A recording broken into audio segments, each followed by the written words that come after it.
नमस्कार दोस्तों, स्वागत है आप सभी का हमारे ऑनलाइन डिजिटल प्लेटफॉर्म पर।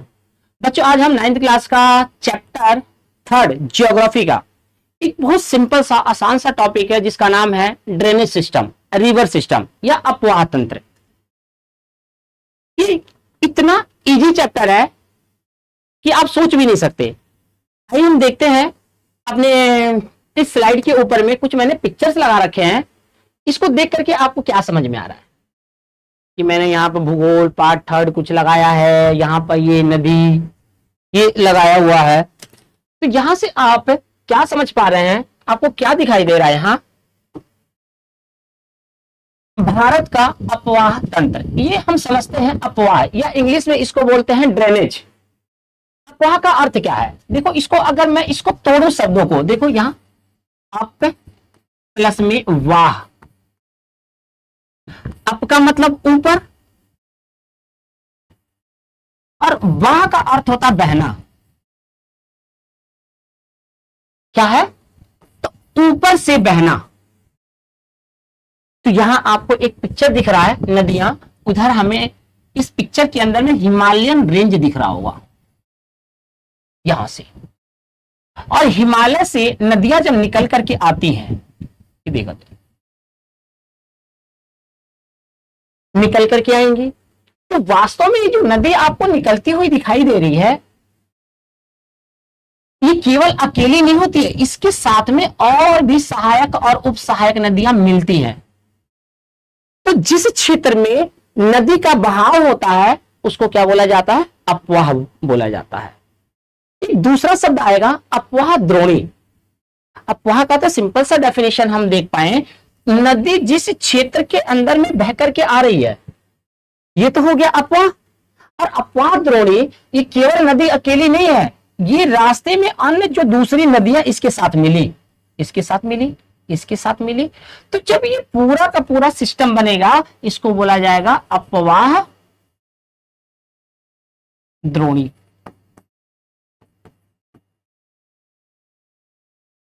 सिंपल सा एक हम बात करेंगे यहां पर इस रिवर सिस्टम के अंदर में। हमारे भूगोल के चैप्टर 3 के अंदर में इसके बारे में बात किया गया है, क्लास 9th के। देखते हैं एक एक करके। जैसे अभी मैंने आपको थोड़ी देर पहले बताया, ये लिखा है ड्रेनेज।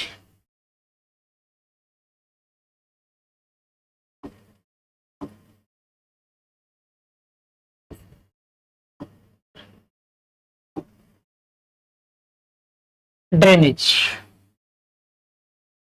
तो सबसे पहले हमें क्या है, इसका डेफिनेशन जान लेना है। तो किसी विशेष क्षेत्र में नदी के बहाव को क्या बोला जाता है? अपवाह बोला जाता है। वही बातें यहां पर लिखी हुई हैं। तो नदियां कितनी प्रकार की होती है? नदियां 2 प्रकार की होती है। कौन कौन सी? एक तो वे नदियां हैं जो हिमालय पर्वतमाला से निकल करके आती हैं, और आपको पता है भारत के नॉर्दर्न पार्ट के अंदर में या उत्तर क्षेत्र में हिमालय पर्वतमाला, और हिमालय पर्वतमाला ये 3 पार्ट के अंदर में आपको बटी हुई दिखाई देंगी। एक है अपर, मिडिल और लेसर। यहीं से नदियां निकल करके आती हैं। इन्हीं क्षेत्रों से नदियां क्या होती है? निकल करके आती हैं। तो एक तो वो है जो हिमालय से निकल करके आती है, और कुछ वे हैं जो भारत के अंदर में जो ये पेंसुलर पार्ट आपको दिखाई दे रहा है, जिसको हम बोलते हैं प्रायद्वीपीय पठार। ये क्या है? प्रायद्वीपीय पठार। तो नदियां यहां से भी निकलती है। तो इस आपके पूरे चैप्टर के अंदर में हम बात क्या करने वाले हैं रिवर सिस्टम के अंदर में? एक तो वो नदियों के बारे में बात करेंगे जो हिमालय से निकल करके आ रही है, और दूसरी हम उन नदियों के बारे में बात करेंगे जो प्रायद्वीपीय पठार से निकल करके आ रही हैं।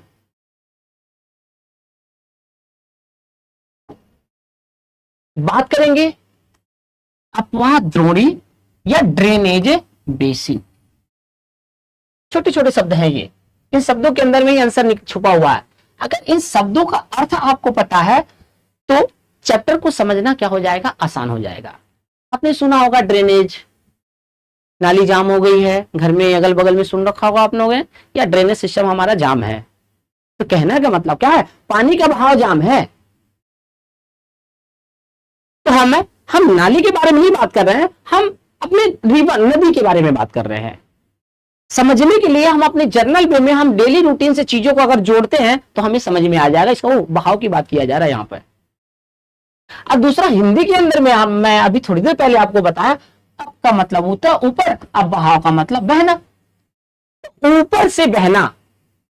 तो जाहिर सी बात है, नदियां किधर से, नदियां ऊपर से नीचे की तरफ आएंगी, और ये विभिन्न अवस्थाओं से होते हुए कोई इसका ओरिजिन पॉइंट होगा और कोई इसका एंड पॉइंट होगा। तो ओरिजिन पॉइंट से एंड पॉइंट तक उस रिवर सिस्टम में कितनी अवस्थाएं आई हैं, क्या क्या हुआ है, ये है इनके अंदर में हम जानेंगे। तो ये द्रोणी का अर्थ क्या हो गया, नदी द्रोणी, वास्तव में ये नदी का पर्यायवाची है। अपवाह नदी, द्रोणी जो है ये नदी का पर्यायवाची है। तो द्रोणी का अर्थ ये हो गया, मान लो कोई नदी है, जब इस नदी के अंदर में कोई दूसरी नदी आकर के मिली, इधर से कुछ मिल गई, यहां कहीं आके मिली, इसके अंदर में मिल गई, इसमें मिली, इसमें मिली। अब इस पूरे तंत्र के लिए जो शब्द इस्तेमाल किया जा रहा है, ड्रेनेज बेसिन या अपवाह द्रोणी शब्द का। इतनी बातें आपको समझ में आ गई होगी। दूसरा, अगर इस अपवाह द्रोणी के अंदर में हम बात करते हैं तो इसका इस सिंपल सी भाषा में हम बात करें तो यहां मैंने कुछ लिखा हुआ है, वह भूभाग होता है जहां पानी मुख्य नदी और उसकी सहायक नदियों में क्या होता है, बहता है। ये देखो, मुख्य नदी और उसकी सहायक नदियों के अंदर में क्या हो रहा, बहता है। कोई ओरिजिन पॉइंट होगा, कहीं पर जाकर के क्या हो जाएगा, ये समाप्त हो जाएगा।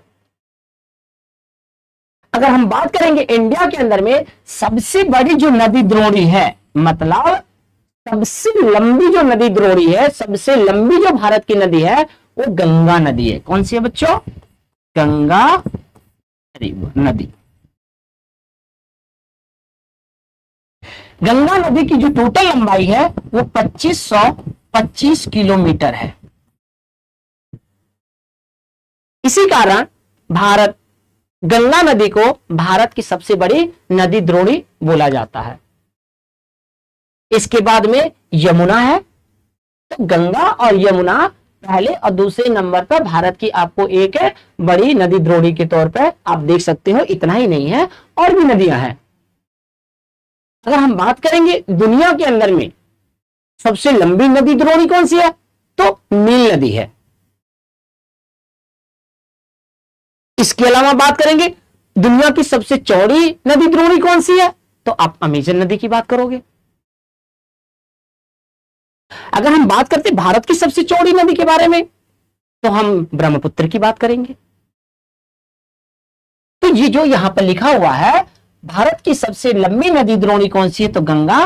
तो मैं आपको इंडिया का के साथ साथ वर्ल्ड की भी बात किया। तो यहां पर लिखा हुआ देखो, भारत में सबसे बड़ी नदी द्रोणी कौन सी है, गंगा नदी। दूसरा बात करेंगे विश्व की सबसे बड़ी नदी द्रोणी कौन सी है, तो दिखाई चौड़ाई के अंदर में कौन सी है, अमेजन, जो कहां पर है, दक्षिणी अमेरिका के अंदर में। अगर हम ये चौड़ाई में, अगर हम लंबाई के अंदर में बात करते हैं तो नील नदी मिस्र में।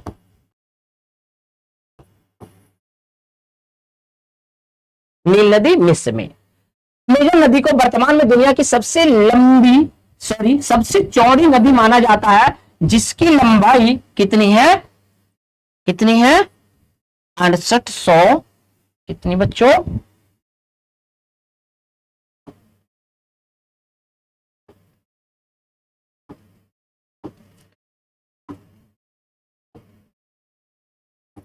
6800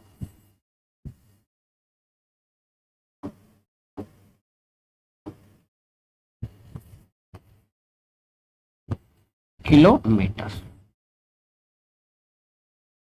तो नदी द्रोणी के बारे में हमने बात किया। इसके बाद में आपके किताब के अंदर में आप जाओगे वाटर सेपरेट, या बात करेंगे जल विभाजक क्या है। जल विभाजक क्या है। आपकी किताब के अंदर में ये छोटे छोटे शब्द दे रखे हैं। अभी हम उन छोटे छोटे शब्दों के ऊपर में चर्चा करते हैं। उसके बाद में इन सभी के जो किताब के अंदर में हेडिंग है उसको हम जा करके एक्सप्लेनेशन के साथ में अच्छे से अभी कवर करते हुए नेक्स्ट वीडियो के अंदर में हम देख रहे होंगे। तो यहां आप एक शब्द आपकी किताब के अंदर में मिलेगा, वाटर सेपरेटर। दूसरा या बात करेंगे हिंदी में जल विभाजक। ये क्या है? तो भूमि का वह भाग, क्या होगा? भूमि का वह भाग जो पानी को कई धाराओं में विभाजित कर दे। जैसे एक मैंने यहां पर छोटा सा पिक्चर यूज किया है, दिखाई दे रहा? यहां पर ये वर्षा हो रही है, ये ऊंचाई पार्ट है, तो पानी या तो इधर बह के जाएगा या पानी इधर बह के जाएगा। तो क्या हो गया? इधर देखो, ये वाला जो भाग हो गया, क्या हो गया? वाटर सेपरेटर का काम कर रहा है या जल विभाजन का काम कर रहा है। सेम ऐसे ही आप नदी के अंदर में आओगे, क्या हो गया? मानो आप इन ऊंचाई क्षेत्रों से नदी बह करके आ रही है, यहां से, ठीक, इन क्षेत्रों से कोई नदी बह के आ रही है। तो आपको पता है हिमालय से आने वाली नदियां अपने साथ बहुत सारे वेस्टेज गंदगी लेकर के चलती है और अपने मार्ग में छोड़ती हुई चली जाएंगी। तो जब ये नदी अपने साथ कोई सिल्ट लेकर के आई और किसी स्थान पर क्या हो गया? वो जमा होता चला गया। अब नदी यहां से ना बहा करके नदी अपना मार्ग क्या करेगी? चेंज करेगी। हो सकता है ये नदी यहां आकर के मिल जाए, या हो सकता है ये नदी अलग अलग धाराओं के अंदर में बह करके निकल करके बहने लगे। तो जो ये वाला भाग हुआ वो क्या कहलाएगा? वाटर सेपरेटर का काम कर रहा है, जल विभाजन का काम कर रहा है। सिंपल सा बात था ये। इसको हम देखेंगे, ये वाटर सेपरेटर के कारण, जल विभाजन के कारण नदी कैसे अपनी अवस्था के अंदर में क्या कर रही होती है? परिवर्तन कर रही होती है।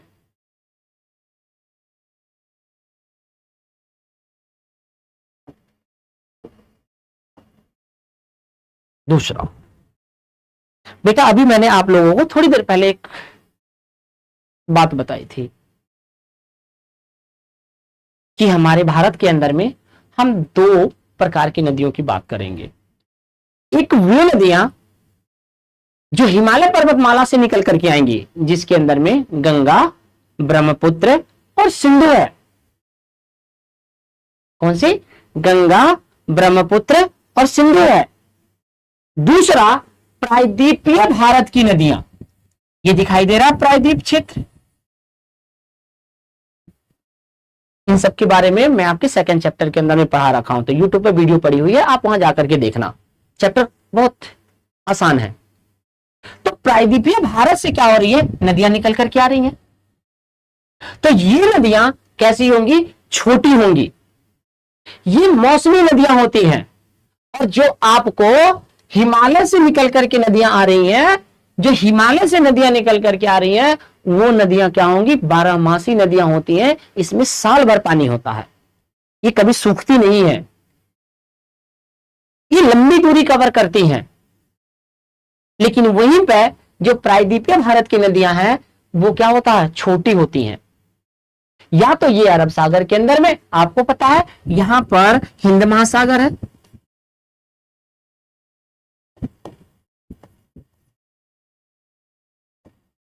इंडियन ओशियन नीचे में। इधर आओगे तो बे ऑफ बंगाल, बंगाल की खाड़ी। इधर आओगे तो आपको अरेबियन सी, मतलब अरब सागर। यहां पर हिंद महासागर और यहां पर ये बंगाल की खाड़ी।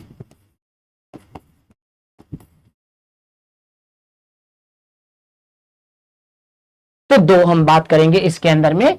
एक हम देख रहे हैं, ये जो हम मैंने इस साइड में, इस स्लाइड के ऊपर में लिखा है, तो ये सारी की सारी नदियां क्या करेंगी? प्रायद्वीपीय भारत से निकल करके, पेनिनसुलर प्लेटू से निकल करके कहां पर? अरब सागर के अंदर में मिल जाएंगी।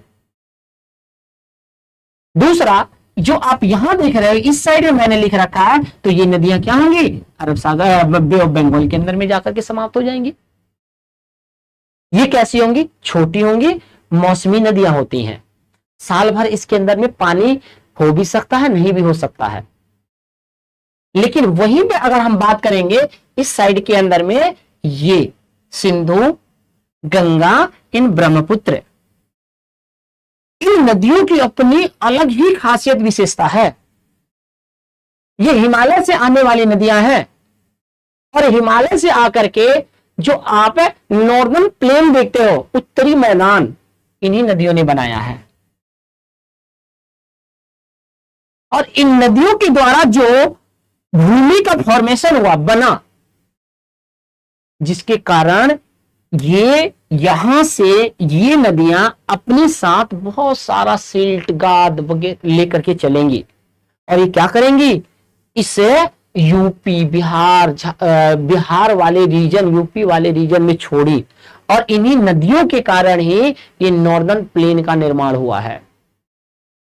और ये जो क्षेत्र है, हम अगले नेक्स्ट वीडियो के अंदर में इन सभी नदियों के स्पेसिफिकेशन के बारे में बात कर रहे होंगे, इनकी क्या खासियत है, और सेम ऐसे ही हम इन सभी नदियों के बारे में सेपरेट बात करेंगे। जो आपके किताब में जाना, चैप्टर के अंदर में एक टेबल बना हुआ है, उस टेबल में आप देखोगे, इन सारी की सारी तो नहीं, आप कुछ नदियों का टेबल है, उनका ओरिजिन पॉइंट क्या है, ये कितनी दूरी कवर करती हैं, इन पे कौन कौन से डैम बनाए गए हैं, ये सब चीजें आप अपने किताब के अंदर में देखोगे, और मैं आपको बहुत इजी वे में, सिंपल से भाषा में समझाऊंगा। तो एक बार आप वीडियो देख लेना, एक बार वहां जाके पढ़ लेना, चीजें क्या हो जाएंगी, कंठस्थ हो जाएंगी। तो प्रायद्वीपीय पठार में खास करके हम बात करेंगे नर्मदा के बारे में, तापी के बारे में, गोदावरी के बारे में। अच्छा, अभी थोड़ी देर पहले आपको बताया था भारत की सबसे लंबी नदी कौन सी है, ये रही गंगा। लेकिन प्रायद्वीपीय भारत की सबसे लंबी नदी कौन सी है, ये है गोदावरी। बेटा इस कृष्णा नदी की बात कर रहे हैं ना, इसके अंदर में ना हीरा सोना पाया जाता है, सोना वगैरह इस नदी के अंदर में, ढूंढने मत चले जाना।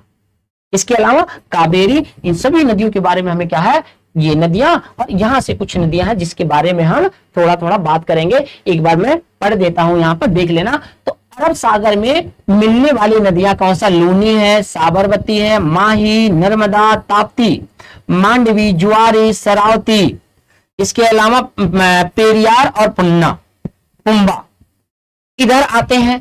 तो जो कहां पर जाएंगी, बंगाल की खाड़ी के अंदर में, तो दामोदर नदी है, स्वर्ण रेखा है, इसके अलावा बैतरणी है, ब्राह्मणी है, महानदी, गोदावरी, कृष्णा, पेन्ना, कावेरी और बैगई। तो ये सभी की सभी नदियां कौन सी है, प्रायद्वीपीय भारत की नदियां हैं। ये सभी कहां की हैं, प्रायद्वीपीय भारत की नदियां हैं।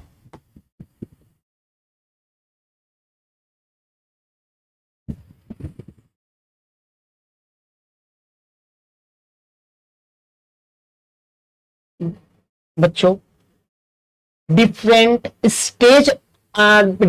स्टेजेस ऑफ द रिवर, नदी की विभिन्न अवस्थाओं के बारे में हमें क्या है, बात करना है। आपके किताब के अंदर में बकायदा ये हेडिंग है, नदी की कितनी अवस्थाएं होती है। तो नदी की 5 अवस्थाएं आपके किताब के अंदर में बताया गया है। हम उन सभी अवस्थाओं के बारे में क्या है, बात करेंगे। सबसे पहले इसके लिए मैं एक, चलो यहीं पे है पिक्चर, मैं शायद आपको ना दिख रहा हो, मैं यहाँ पे एक रफ बनाता हूं, देखो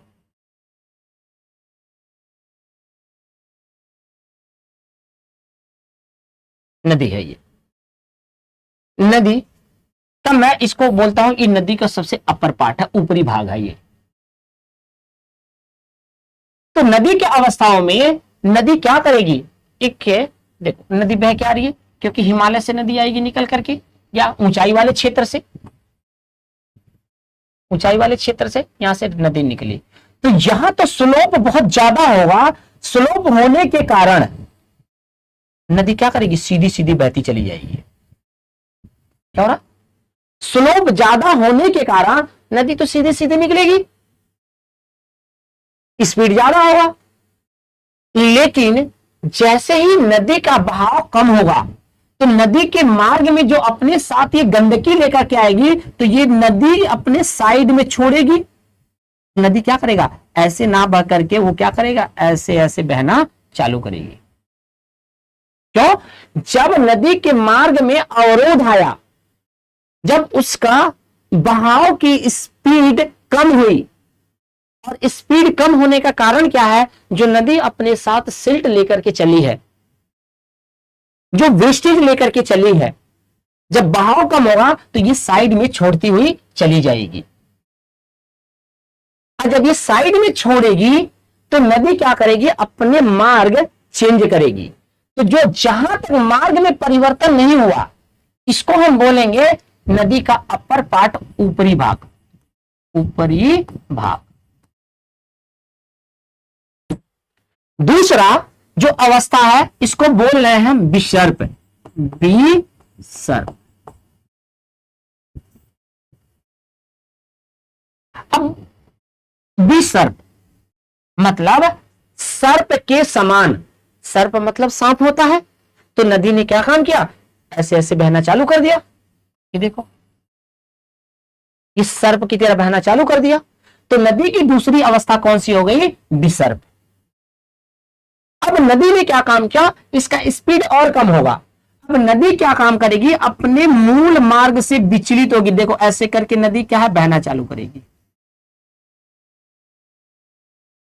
ठीक है।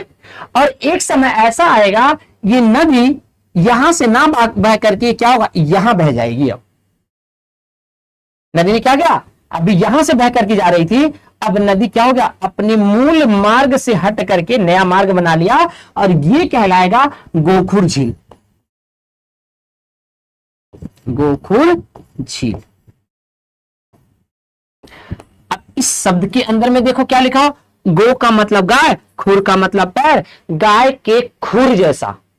झील कैसा बनेगा, वो गाय के खुर के शेप में बनेगा। क्योंकि अब नदी ने क्या काम किया, अपनी जो अभी नदी ऐसे करके जो बह करके आ रही थी, इसने क्या काम किया, ये अपने मार्ग को चेंज किया। अब ये पूरी तरीके से कट जाएगा, अब नदी ऐसे बहने लगी। एक बार दोबारा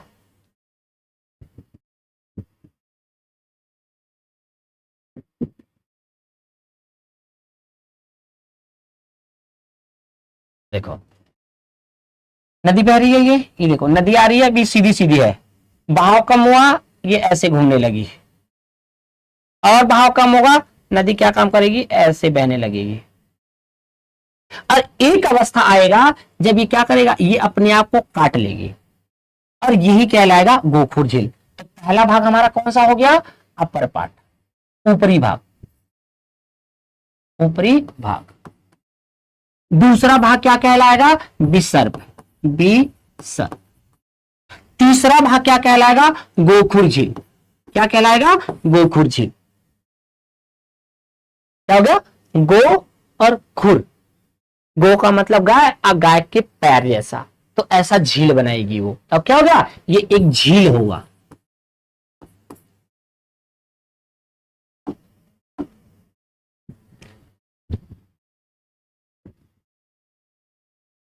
इसके बाद नदी क्या काम करेगी, देखो एक बार और मैं ड्रॉ करता हूं। यहां जैसे नदी,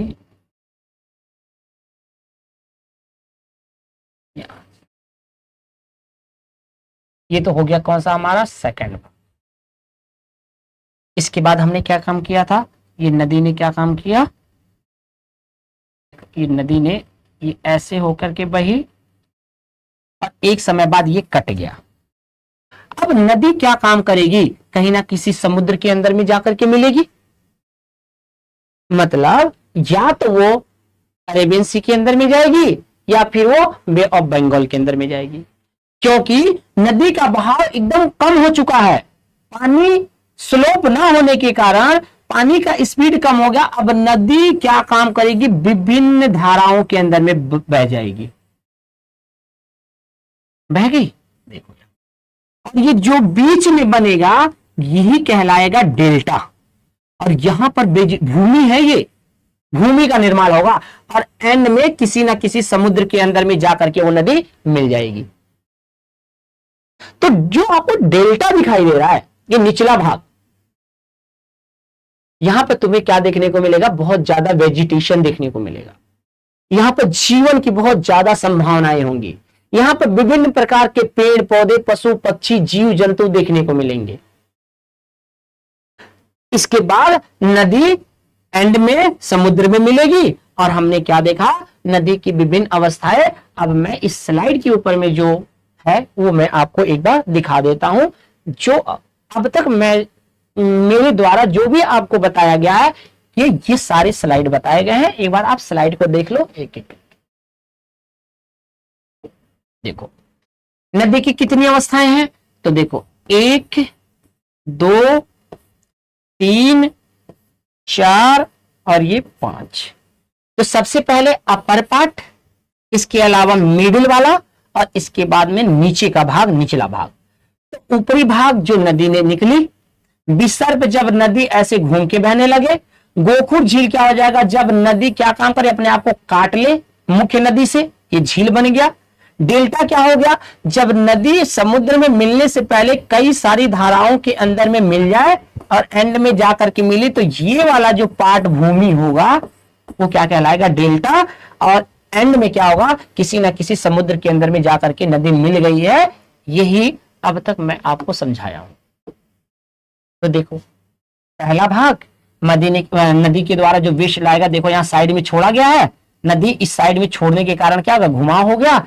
एक समय बाद क्या हो जाएगा, नदी इतना ज्यादा वेस्टेज जमा होगा कि नदी ऐसे करके घूमना चालू कर देगी, ऐसे बहेगी, और एंड में क्या हो जाएगा, आप देखो यहां पर एक क्षेत्र बनेगा, और अंत में ये मुख्य नदी से कट जाएगा और ये बन जाएगा गोखुर झील।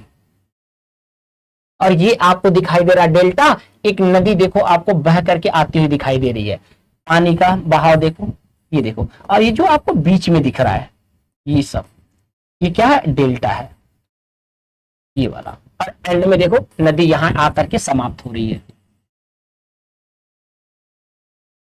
यही पिक्चर है, आप लोगों को दो दो डेल्टा का मैंने चित्र दिखा दिया यहां पे, तो आप देख सकते हो। तो नदी की विभिन्न अवस्थाओं के अंदर में हमने नदी की कितनी 5 अवस्थाओं के बारे में बात किया है। तो जो निचला भाग है, हम इसके 3 पार्ट के अंदर में जो आपके एनसीईआरटी किताब के अंदर में दिया हुआ है, वहीं से मैंने ये डाटा उठा करके आपको समझाने की कोशिश की है। मुझे आशा है कि आपको ये समझ में आ गया। बच्चों, इस वीडियो के सेकंड पार्ट में हिमालय से आने वाली जो मुख्यतः 3 नदियां, मुख्यतः नहीं, ये 3 ही है भारत के अंदर में जो बहती हैं।